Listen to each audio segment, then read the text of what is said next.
Assalamualaikum warahmatullahi wabarakatuh. Selamat datang di video refleksi jurnal pembelajaran saya. Perkenalkan, nama saya Pertinggalomon Panjaitan dengan NIM 1602625157 dari program studi PKO Pendidikan Kepelatihan Olahraga Fakultas Ilmu Keolahragaan dan Kesehatan.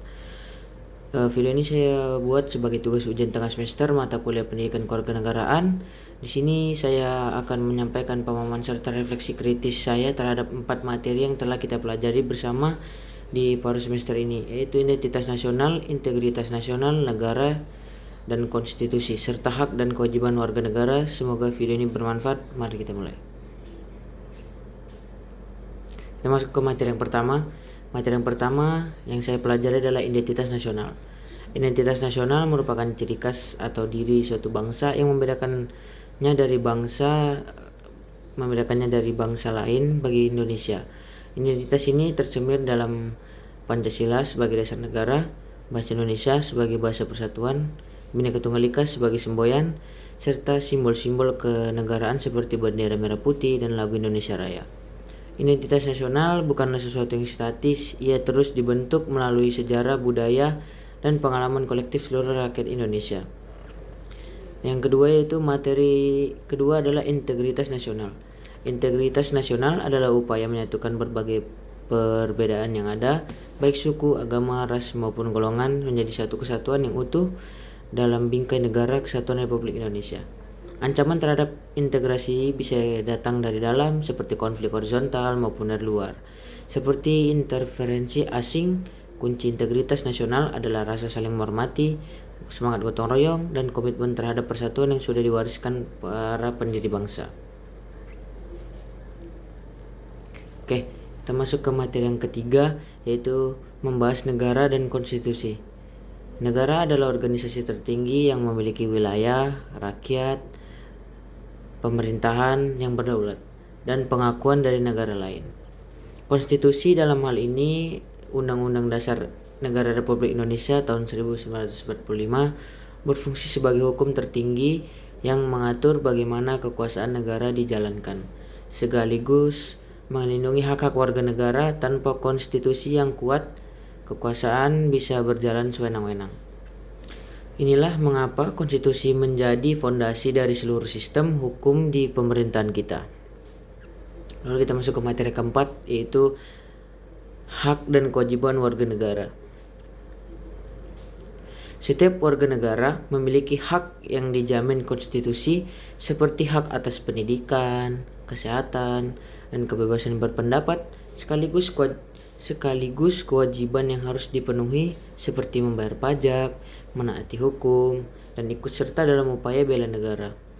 Hak dan kewajiban ini saling berkaitan. Kita bisa menikmati hak-hak kita justru karena ada warga negara lain yang menjalankan kewajibannya. Menariknya, keempat materi ini saling berkaitan erat. Identitas nasional yang kuat menjadi perkat integrasi nasional. Integrasi nasional hanya bisa terwujud secara berkelanjutan jika didukung konstitusi yang adil. Dan konstitusi itu sendiri baru bermakna ketika setiap warga negara memahami serta menjalankan hak dan kewajibannya dengan penuh tanggung jawab. Saya melihat relevansi materi ini sangat nyata di kehidupan sehari-hari. Sebagai contoh, isu hoaks dan ujaran kebencian yang marak di media sosial merupakan ancaman nyata bagi integrasi nasional. Ketika seseorang menyebarkan konten yang memecah belah berdasarkan sara, itu bukan hanya masalah hukum, itu juga bentuk pengingkaran terhadap identitas nasional kita sebagai bangsa yang bersatu dalam keberagaman.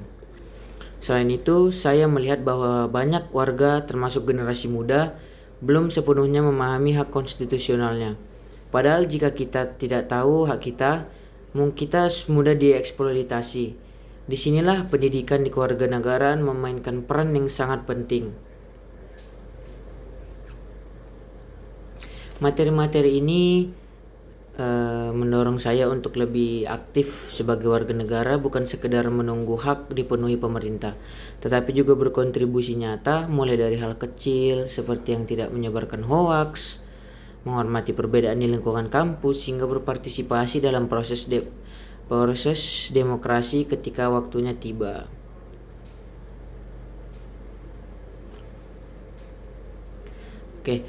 Kesimpulannya, sebagai kesimpulan, pendidikan kewarganegaraan bukan sekadar mata kuliah wajib.